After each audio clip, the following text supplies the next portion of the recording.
Howdy, welcome to another episode. This time it's a review of Olympus XA2 point and shoot camera. In this video I will cover the camera settings and features as well as the practicality of using Olympus XA2. We will have a look at a good selection of photo examples, both black and white and color, with final thoughts and conclusion at the end of the video. Let's get right into it.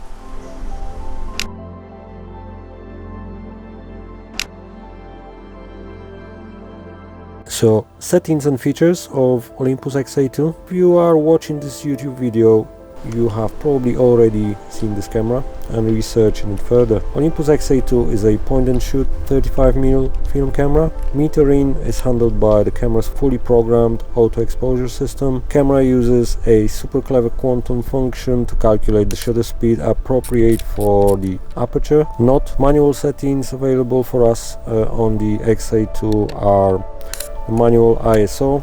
There's a film speed selector which is located below the lens, and the ISO ranges from 25 to 800. You can change ISO setting for every photo you take, so there is some level of control if you want to overexpose or underexpose your shot, or even push or pull your film. There is also 3-zone scale focus. This allows the photographer to choose one of the 3 focus zones for either portrait, group and landscape shots. The default setting is the middle zone or group. Additionally, along the bottom of the camera it's a battery check feature and a self-timer lever. Olympus XA2 features a slight clamshell cover which covers the lens, viewfinder and the light meter, and when closed it also deactivates the shutter, so you cannot accidentally take any photographs. So when holding the camera and pulling up the rewind lever on the left, it pops the back open, allowing you to load the film. I found it easy to load the film. One of the key things to look for is to make sure both the film counter number and rewind lever on the left are turning in tandem. From what I read on internet, some people are reporting that they end up with double exposures. However, for all the times I loaded the film, I never had this issue.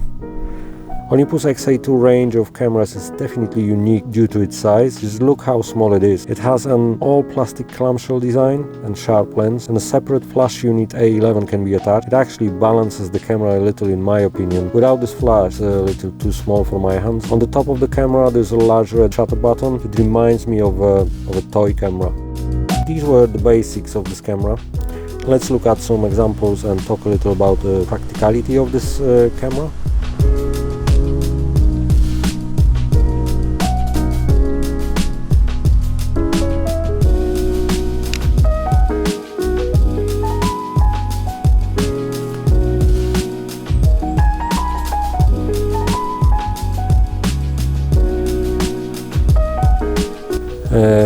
Also, the shutter will fire much slower when depressed in low light situation, so keep this in mind and hold the camera steady for sharp photos.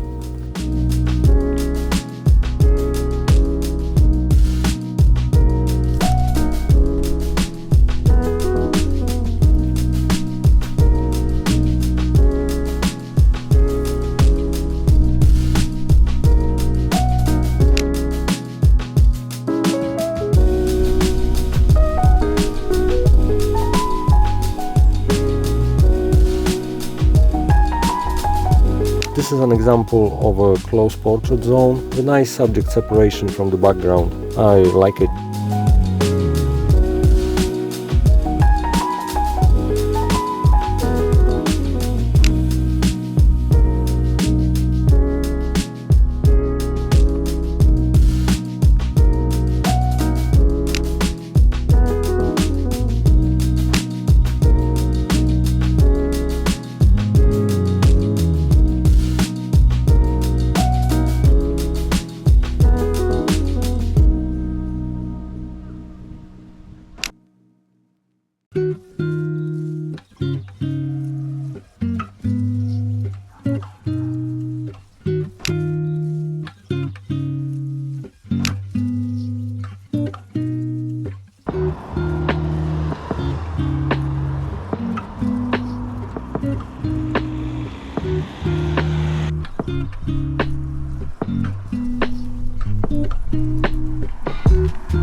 To rewind the film, there's a small button on the bottom of the camera that must be engaged along with turning the rewind lever, and this is where I f***ed up, as I started to rewind correctly and then went back to rewind wrong way around and then again the correct way, and then I thought I finished rewinding but I didn't, and I opened the back of the camera, exposing some of the film, so few shots I took in the park have been destroyed. So yes, film teaches discipline to not cry in public when you realize you f***ed up. Don't be like me and hold the camera front towards you and rewind with your right hand clockwise until you won't feel any resistance. Okay, well, I wanted to shoot some color after the first roll of black and white. I had some old Fuji Superia Xtra 400 in the fridge for some time now. However, I didn't know the expiry date, so I exposed it at ISO 160 and hoped for the best, because bracketing is for cowards. Shooting film in the early morning is genuine delight for me. Walking empty streets and silent shop fronts, you notice the details that you wouldn't otherwise when the streets are packed with people, and these moments offer a chance to document the city untouched by crowds.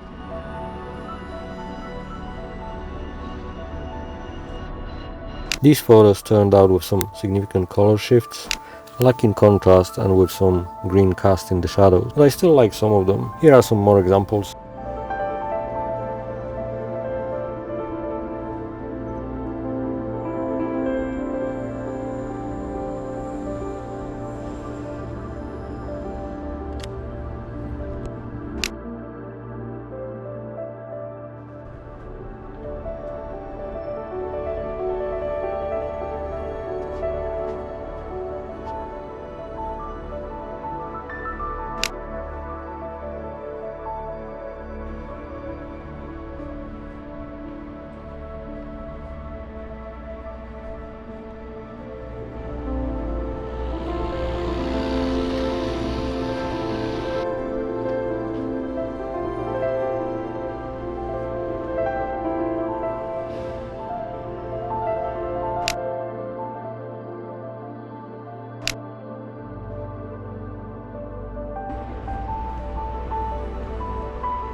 I finished the second roll, grabbed a coffee and loaded some more Ilford Pan 400. Let's take a look at some more examples before I conclude this video.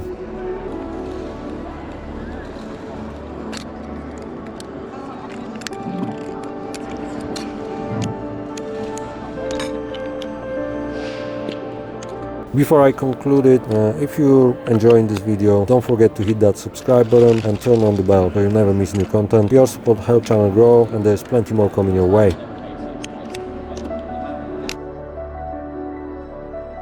Final thoughts, well, it's simple enough to use by anyone. And I mean, you just need to slide the cover open, point and shoot. It is as simple as that. Really good camera for film photographers who are just starting out and learning to shoot film. Great to carry around, and it's a no-brainer. It's so small it fits in the palm of your hand. It fits in any pocket. There's no excuse not to have it on you, and you just hit the shutter and it just goes.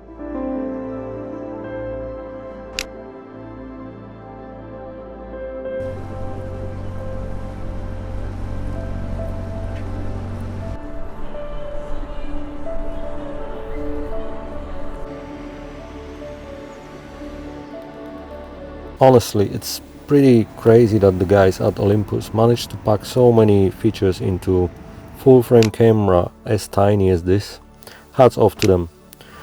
Really, they clearly wanted to steer things up, and I think they nailed it, which probably explains why this little camera has such a following. Plus, you can grab one yourself for under 50-60 quid, and if you're after something small for laid back, discreet and semi-manual shooting, this is the camera for you.